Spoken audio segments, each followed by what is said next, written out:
Descubre los tipos de apego y sus tratamientos en el curso de Psicosomática de Televisión Consciente.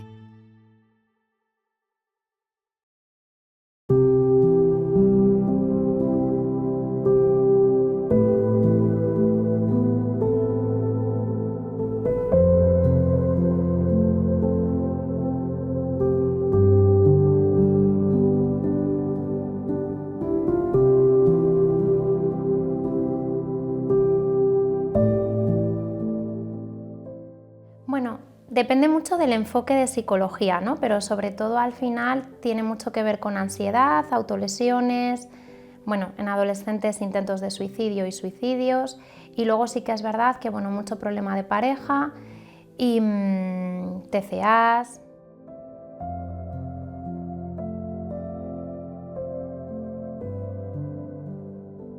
Todos los que tienen de fondo un problema con el vínculo o con la vinculación, que al final se manifiestan en lo que un poco decía antes, ¿no? En ansiedades, en autolesiones, en intentos de suicidio, sobre todo en infanto-juvenil, y en adultos mucha ansiedad y mucha somatización, pero al final lo que está de fondo es siempre problemas con la vinculación o con los otros.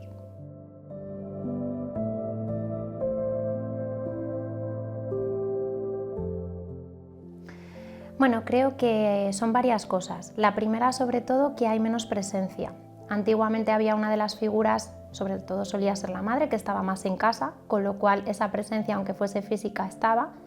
Es verdad que ahora hay poca presencia, porque a veces hay presencia, pero no presencia real o presencia consciente, como yo digo, ¿no? Entonces, bueno, creo que una de las cosas es la presencia. Y luego también, pues que ahora, claro, tenemos mucha tecnología a nuestro alcance, con lo cual tendemos más al individualismo, y tendemos más a centrarnos en nosotros mismos y a ser más egoístas. Entonces al final todo eso hace que la mirada al otro y que la convivencia con el otro sea más difícil.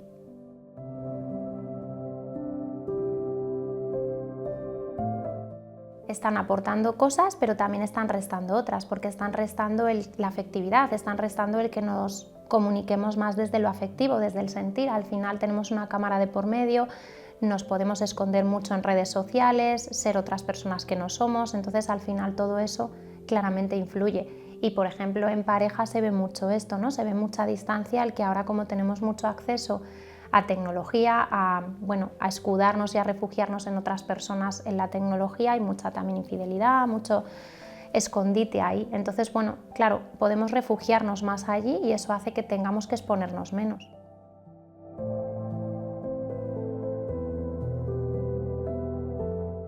Realmente hasta ninguno, quiero decir, o sea, de hecho ahora en la actualidad el enfoque que estamos manejando es hablar de enfermedades humanas y queremos erradicar el concepto psicosomática porque al final se ha sesgado un poco y se le ha dado una interpretación que no es. Entonces, realmente hablamos de enfermedades humanas como la relación entre lo orgánico y lo mental, ¿no? Esto tiene mucho que ver también con la separación mente-cuerpo que se ha hecho. Entonces al final no son como tal trastornos psicológicos, simplemente es la interrelación entre la mente y el cuerpo y lo que ocurre dentro de nosotros y lo que ocurre en nuestra relación con el entorno. Entonces desde ahí es de donde estamos sosteniendo, bueno, pero todos, médicos, psicólogos, los enfoques más actuales es de donde se sostienen todos los estudios de psicosomática, que al final hay tanto componentes orgánicos, como componentes de la relación con los demás. De hecho, bueno, se dice que el distrito postal donde vivimos influye más que ahora mismo un gen, porque al final la relación que nosotros tenemos con donde vivimos, de hecho hay muchos estudios, ¿no?, que demuestran el donde tú vivas, bueno, pues si tienes verde a tu entorno, el sitio donde estás creciendo, la gente con la que te estás relacionando, el nivel adquisitivo que tienes, el nivel educativo, eso influye mucho más que lo que puedas tener en un gen. De hecho, la mayor parte de enfermedades que hasta ahora se asociaban a una predisposición genética, no hay esa relación ni se puede demostrar que haya un gen que lo cause, ¿no? Entonces esa predisposición es la interacción ambiente y la interacción que ya traemos, sí, bueno, de nosotros, pero porque estamos en interrelación con ese ambiente.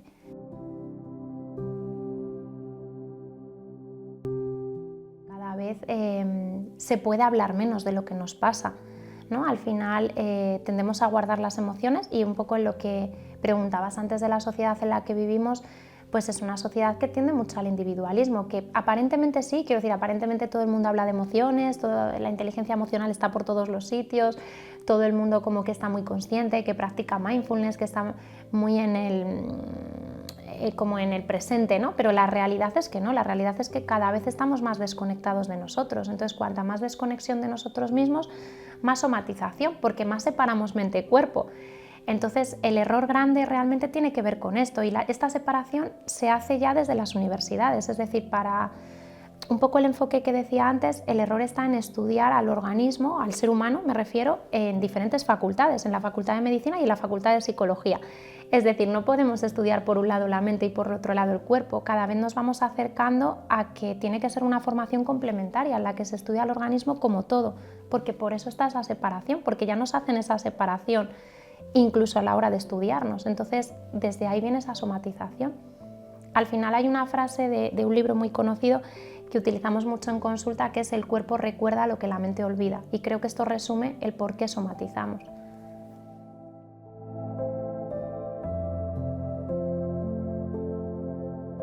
Claro, pues aquí vuelve, ¿no? Al final todo el tema digestivo y todo el tema de la comida está ahora también muy en auge y se aborda, ¿no? Casi todo desde un proceso antiinflamatorio. Es innegable que hay productos que son malos para nuestra salud, o sea, nosotros somos omnívoros, hay productos que no nos sientan bien y que nunca nos han sentado bien, pero que hemos normalizado. Todos los cereales, todas las harinas, y ya no hablo de los azúcares, son productos que de por sí nos inflaman y que sí que de por sí nos afectan de forma orgánica. Pero si a eso sumamos que todo lo que tiene que ver con lo digestivo al final entra en relación con nuestra emoción, es decir, desde que somos pequeños a nosotros, bueno, nuestra madre o nuestra figura nos da de comer, y nos da de comer con una emoción, es decir, nos puede dar de comer tranquila, nos puede dar de comer enfadada, nos puede dar de comer, digo un poco en término femenino, dirigiéndome un poco a la madre, pero que bueno, puede ser cualquier otra figura, ¿no? Pero al final casi todas nuestras relaciones sociales son con la comida, es decir, pues no sé, quedamos en Navidad y hacemos una comida para hablar de las cosas que nos pasan, los cumpleaños, las fiestas, al final todo gira en torno a la comida. Entonces es indudable que claro que hay alimentos que no nos sientan bien y que inflaman nuestro organismo y que hay que intentar evitarlos y hacer dietas mucho más ricas en proteínas o en los alimentos que realmente como omnívoros nos sientan bien, pero también hay una gran carga que tiene que ver con lo emocional, con cuando estamos comiendo, qué pasa mientras comemos. Es decir, decimos a veces: es que me ha producido un corte de digestión, y claro, hombre, no hablo de un corte de digestión real, que claramente un alimento estaba en mal estado y me ha hecho daño, ¿no? Sino, oye, ¿qué ha pasado en esa comida? A lo mejor tengo que pararme a pensar: oye, ¿esto que me ha sentado mal? ¿Qué ha pasado hoy en esta comida? ¿Realmente me he sentido bien? Entonces, al final, lo que comemos nos influye pues de esta forma, tanto sea un alimento que es malo para nosotros, como qué hacemos mientras comemos, ¿no? Y con lo que comemos también mucho ese hambre emocional que estamos también de alguna forma tapando.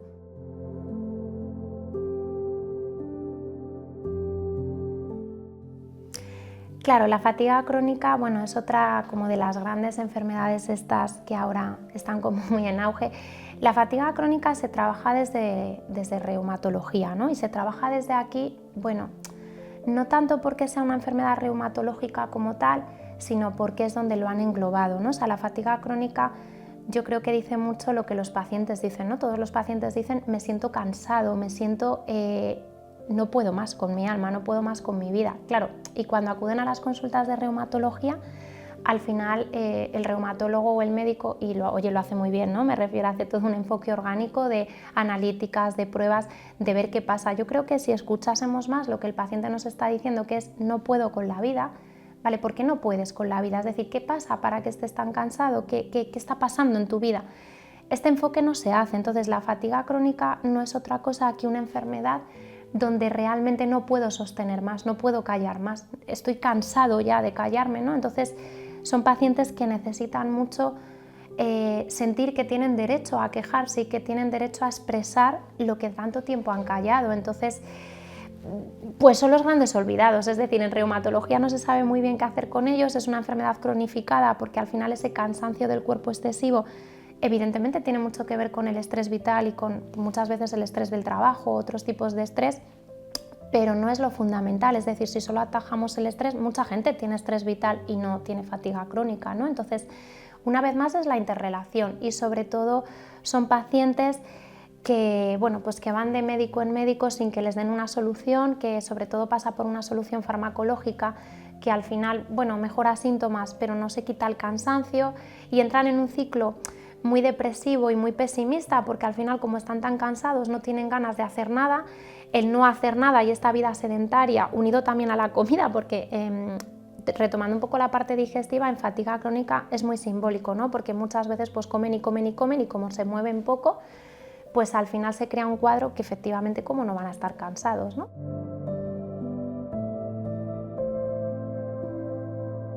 La psicología sí que ofrece, y de hecho se está intentando derivar toda psicología, pero yo echo en falta que sea multidisciplinar, es decir, echo en falta que, por ejemplo, ese abordaje se haga también con un enfoque que es el que hacemos en psicología, primero clínico en cuanto al trauma, es decir, a lo que decía de qué te pasa, ¿no? ¿Por qué estás cansado? ¿Cuál es tu historia de vida? Sobre todo en psicología hacemos esto, mirar al paciente, ver al paciente en su totalidad, no solo en su enfermedad, ¿no? Entonces, cuando a estos pacientes les dices, vale, pero cuéntame, ¿no? Cuéntame un poco de qué estás cansado. Bueno, pues maravillosamente la fatiga empieza a disminuir y empiezan a hablar menos de su fatiga crónica, ¿no? Porque, bueno, pues es lo que decía antes, en cuanto me empiezo a permitir quejarme de mi marido, quejarme de mis hijos, quejarme de la situación, pues empiezo a estar menos cansado, y entonces al estar menos cansado me empiezo a encontrar mejor. Entonces, fundamentalmente lo que hacemos es escuchar al paciente, hacer este enfoque en trauma, y luego sí que vamos a dando herramientas en los que, bueno, les empoderemos en gestionar mejor el estrés, porque es verdad que son pacientes que les cuesta mucho poner límites y gestionar el estrés. Entonces trabajamos fundamentalmente esto con ellos. Y luego sí que es verdad que, bueno, pues si hay vivencias de trauma, que en muchos de estos casos las hay, pues sí que también utilizamos técnicas de integración que nos permiten integrar este trauma.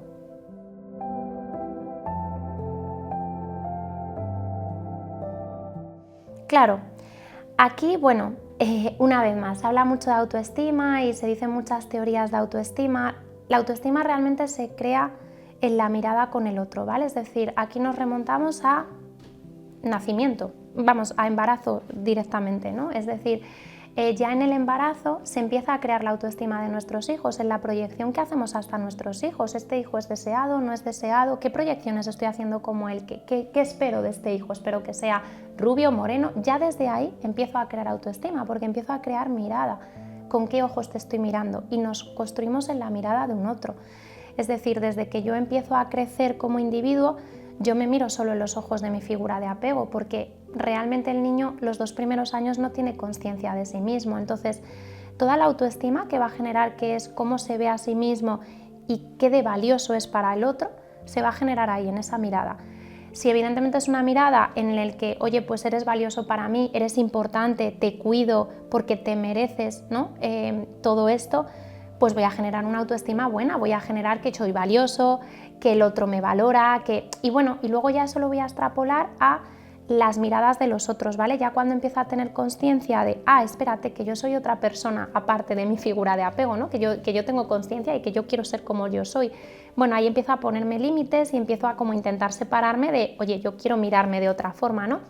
Si ese trabajo lo hemos hecho bien, pues esta autoestima va a ir creciendo. Si por el contrario, pues no ha habido esa mirada de incondicionalidad, que aquí está la clave, no es solo una mirada, es una mirada de incondicionalidad, es al margen de cómo seas y al margen de lo que tú proyectes en mí. Es decir, si yo esperaba que mi hijo fuese, yo qué sé, a lo mejor muy superficial, ¿no? Pero esperaba que fuese rubio y es moreno, bueno, al margen de que seas moreno, yo incondicionalmente te sigo queriendo, ¿no? Esto puede ser muy superficial, pero si lo llevamos a cosas que cuando van creciendo es, bueno, pues al margen de que a lo mejor seas cabezota, o al margen de que no seas como yo esperaba, o al margen de que me desafíes, o al margen de que saques buenas o malas notas, aún así yo soy incondicional contigo, que ser incondicional no es ser permisivo, es decir, ser incondicional es validarte por cómo tú eres, independientemente de que lo hagas bien o lo hagas mal. Mi amor es sin condiciones. Y el que seas valioso también, no es, como lo haces bien te quiero más y como lo haces mal te quiero menos, ¿no? Esta es la clave. Si somos incondicionales, el individuo va a interpretar que es valioso incondicionalmente para el otro, y entonces ahí se va a generar una autoestima sana. ¿Que por qué es importante? Claro, porque es lo que va a decidir todo. Es decir, si yo considero que soy alguien valioso, voy a quererme y voy a hacer que los otros me traten con respeto. Si yo considero que no soy alguien valioso, bueno, no voy a poner límites. ¿Qué más da si yo no soy valioso? ¿Qué más da cómo me trate el otro, ¿no? Total, me lo merezco. Entonces, bueno, es la clave que va a marcar todo y que va a marcar toda la patología posterior.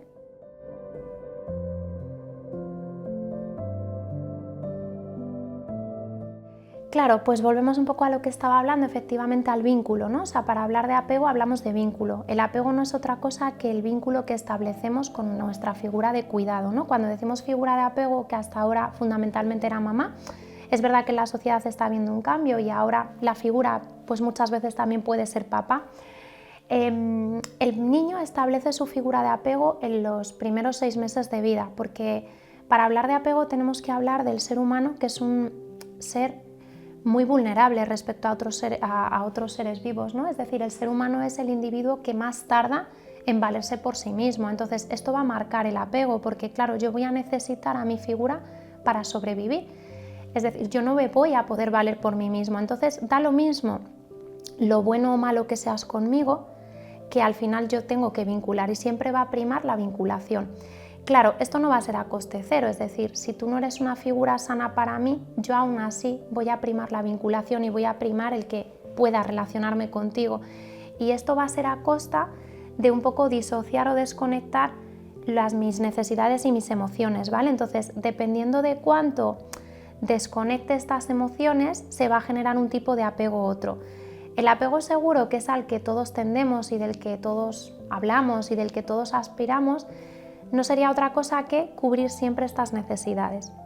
Es muy difícil, es decir, ahora mismo es imposible que una persona cubra todas las necesidades que el niño necesita.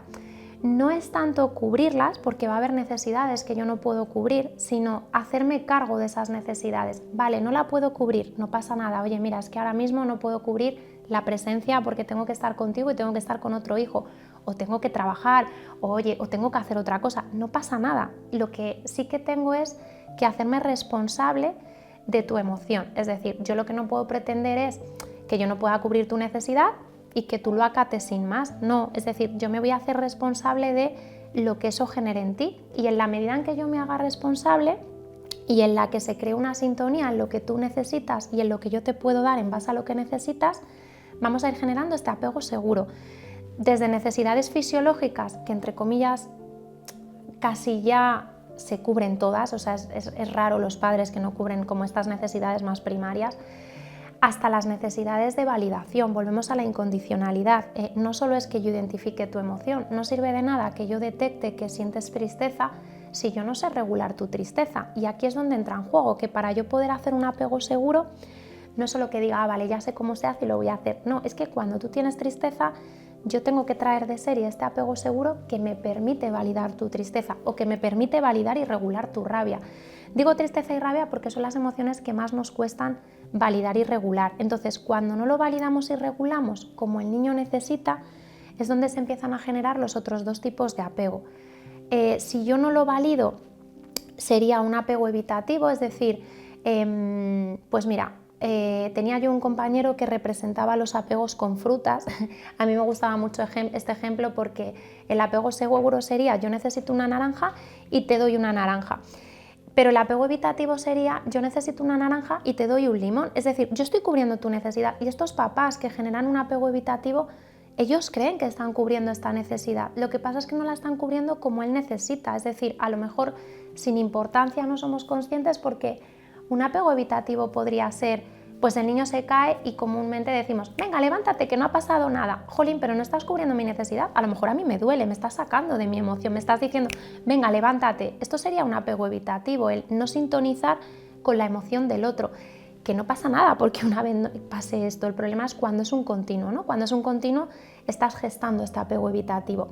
Y esto en la edad adulta, ¿qué va a suponer? Va a suponer personas muy funcionales, porque son personas muy racionalizadoras, personas que funcionan muy bien en la sociedad en la que estamos, que es una sociedad que tiende mucho a ser evitativa, a conectar poco con la tristeza, ¿no?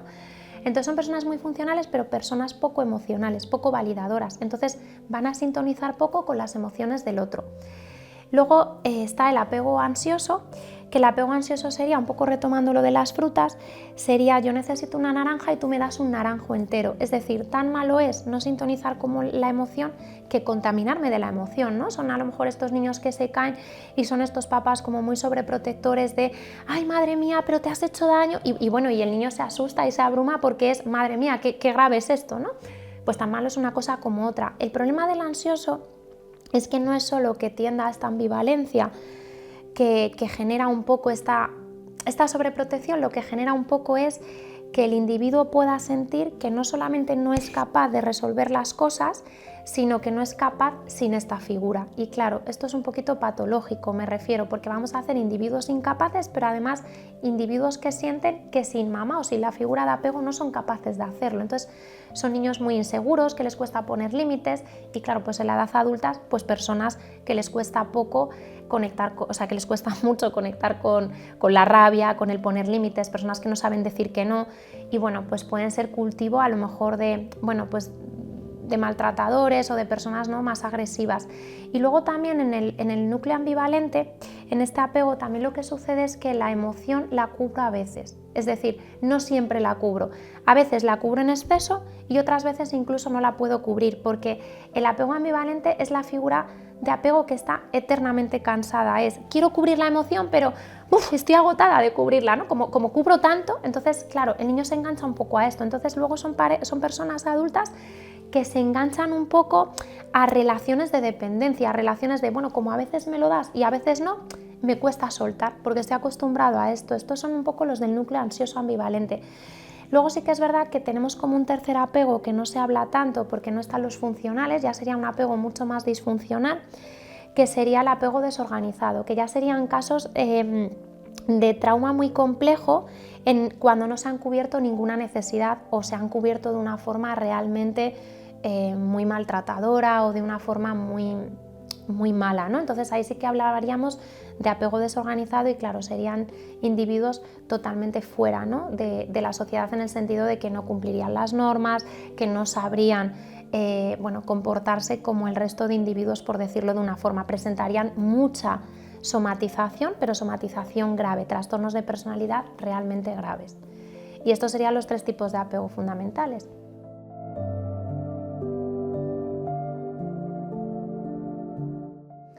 Claro, pues un poco lo que estaba diciendo de cómo ya estos individuos podían comenzar a relacionarse de adultos es decisivo, es decir, nuestra primera vinculación es con nuestra figura de apego y automáticamente nuestra segunda vinculación fuerte va a ser con la pareja. Porque con las amistades, por mucho que hagamos un vínculo profundo, nunca vas a convivir tanto como con una pareja, entre comillas, ¿no? Hombre, puede haber de todo y excepciones, pero lo normal es que en la relación de pareja se dé lo más parecido a nuestra relación con nuestra figura de apego. Aquí van a ocurrir varias cosas. La primera que yo explico siempre a los pacientes es que si mis necesidades no están cubiertas, ¿vale?, y yo no he generado un apego lo suficientemente saludable, lo más seguro es que yo les hago un dibujito que es un árbol y entonces lo más seguro es que en las raíces yo coloco que son las figuras de apego. ¿Por qué en las raíces de mi árbol estarían mis figuras de apego? Porque, como decía antes, yo las necesito para sobrevivir, entonces al necesitarlas para sobrevivir no me puedo desvincular, ¿vale? O me cuesta mucho esta desvinculación, porque si yo me desvinculo no sobrevivo, entonces se vive de una forma muy invasiva, muy dolorosa, realmente traumática. Pero las parejas las debería de colocar en la copa del árbol, porque las parejas yo me debería poder desvincular en caso de que efectivamente sea necesario, en caso de que la relación sea dañina para mí, ¿vale? Entonces, cuando las necesidades no han sido cubiertas y hay un problema en la vinculación, lo primero es que yo voy a tender a colocar estas parejas abajo, ¿vale? Entonces, van a ser parejas muy dependientes, relaciones muy tóxicas, donde uno de los individuos no puede salir. Porque primero está esperando que esta figura o esta pareja cubra las necesidades que no han sido cubiertas y eso no puede suceder. Y segundo, porque estoy muy enganchado a esto, ¿no? Siento que necesito al otro para sobrevivir. Entonces son parejas muy disfuncionales, muy tóxicas y muy dañinas. Y esto está muy presente. De hecho, es casi lo que te encuentras en toda la problemática de terapia de pareja. Siempre hay o casi siempre hay algo de esto, ¿no? Una persona que se llama emocionalmente dependiente. Bueno, no es que sea emocionalmente dependiente, es que tiene un problema en la vinculación.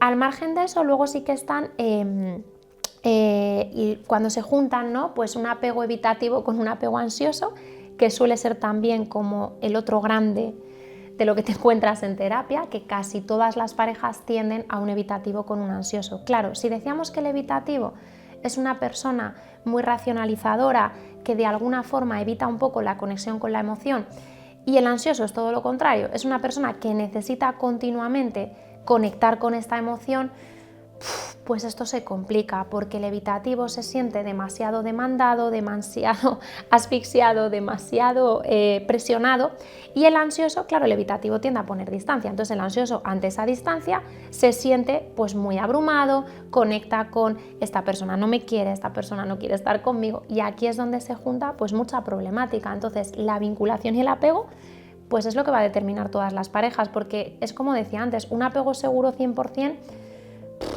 no lo tiene nadie, pero bueno, si nos acercamos, imaginemos a un 80 o a un 90, bueno, pues bien, no va a haber problemas en las parejas, son parejas muy saludables, son la minoría, pero no va a haber problema. El problema va a estar en esta combinación, entonces pues sí, pues marca mucho las relaciones.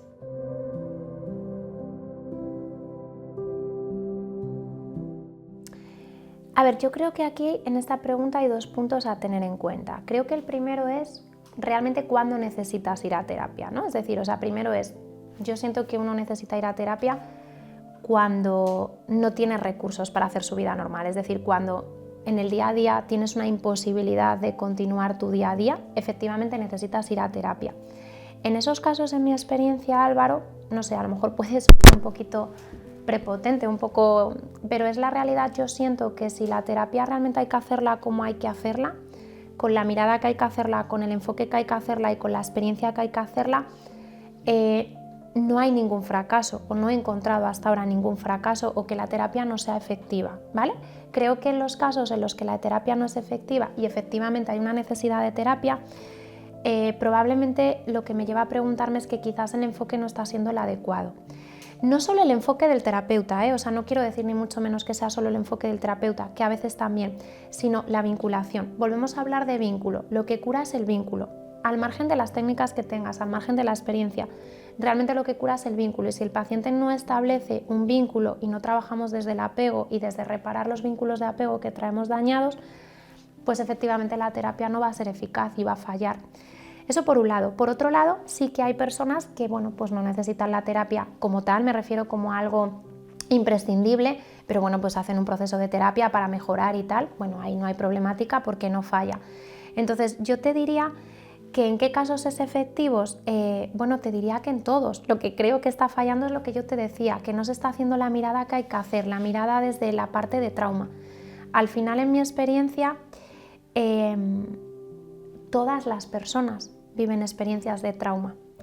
Otra cosa es que tengan recursos para afrontarlas. Aquí me gustaría hacer muy breve, simplemente diferenciar entre lo que nosotros hablamos de trauma con T grande y trauma con T pequeña o trauma complejo, ¿vale? El trauma con T grande es lo que la gente de calle está acostumbrado a vivir como trauma, que es una situación como lo suficientemente fuerte o llamativa para que le genere a la persona una secuela, ¿vale? Pues yo que sé, un accidente de tráfico, una agresión con arma, una violación. Entonces todo el mundo entendería que esto es un suceso traumático que va a tener una consecuencia en la persona. Pero la realidad es que nos olvidamos de los traumas con T pequeña, que es el trauma complejo, que al final se genera en lo que estábamos hablando de la vinculación y en una experiencia continua de sentir que lo que estoy viviendo no tengo recursos para afrontarlo, ¿vale? Entonces, ¿qué es lo que sucede? Que normalmente cuando el paciente acude a consulta, acude con un motivo de consulta, ¿vale? Pues mira, es que tengo ansiedad, o mira, es que me cuesta relacionarme con las personas, o es que tengo fobia a hablar en público. Bueno, pues los motivos de consulta que nos encontramos. Y lo que pasa muchas veces es que nosotros atendemos a ese motivo de consulta, igual que lo que pasa en las enfermedades psicosomáticas. El paciente llega, me duele el brazo y efectivamente pues este médico solo mira este dolor de brazo. En mi experiencia, si metemos siempre una entrevista y una buena evaluación donde entendamos qué es lo que le ha llevado al paciente a llegar aquí, si te duele el brazo, vale, pero te duele desde ahora, te dolía desde antes de que te doliese, ¿qué pasaba en tu vida? O vale, tienes ansiedad, pero esta ansiedad ¿de dónde viene? Entonces, en la medida en que tú haces una buena evaluación de trauma, la terapia es eficaz porque realmente lo que está detrás de todo lo que yo me encuentro en consulta es trauma complejo. Entonces, desde esa visión no veo casos en los que la terapia no sea eficaz.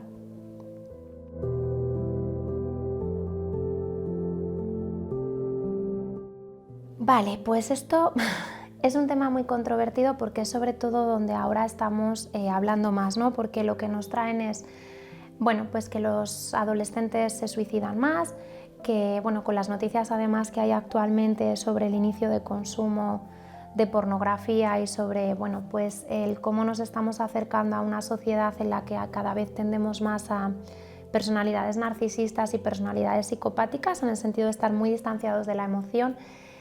Pues dos cosas. Una, la presencia, que lo he dicho antes, es decir, como padres, yo también soy madre e intentamos estar todo lo presentes que podemos. Me consta que los padres hacen un esfuerzo increíble por estar más presentes que nunca, pero la presencia no está siendo eficaz porque estamos presentes, pero estamos a muchas cosas, entonces no nos estamos enterando de qué pasa. Entonces, lo primero, presencia. Y entonces desde la parte académica tenemos que reforzar esta presencia, tenemos que mirar a los alumnos no solamente con carga académica, tenemos que mirar a los alumnos en conjunto, en qué les pasa, en cómo se sienten, en reforzar la vinculación, en hablar de emoción, de vínculo y sobre todo de prevención, de cómo tenemos que tratar a los otros y hacer mucho hincapié en respeto, en educación, porque es verdad que esto se nos olvida. Todos sabemos como de memoria que no hay que pegar al amigo, que no hay que tratar al amigo de esta forma, pero la realidad es que es como algo que los niños tienen de fondo,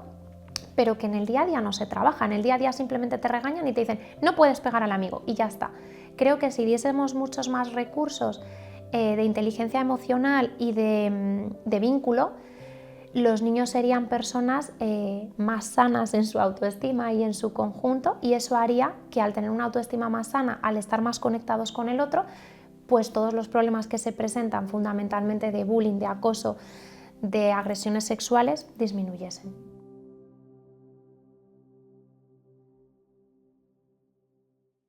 Descubre los tipos de apego y sus tratamientos en el curso de Psicosomática de Televisión Consciente.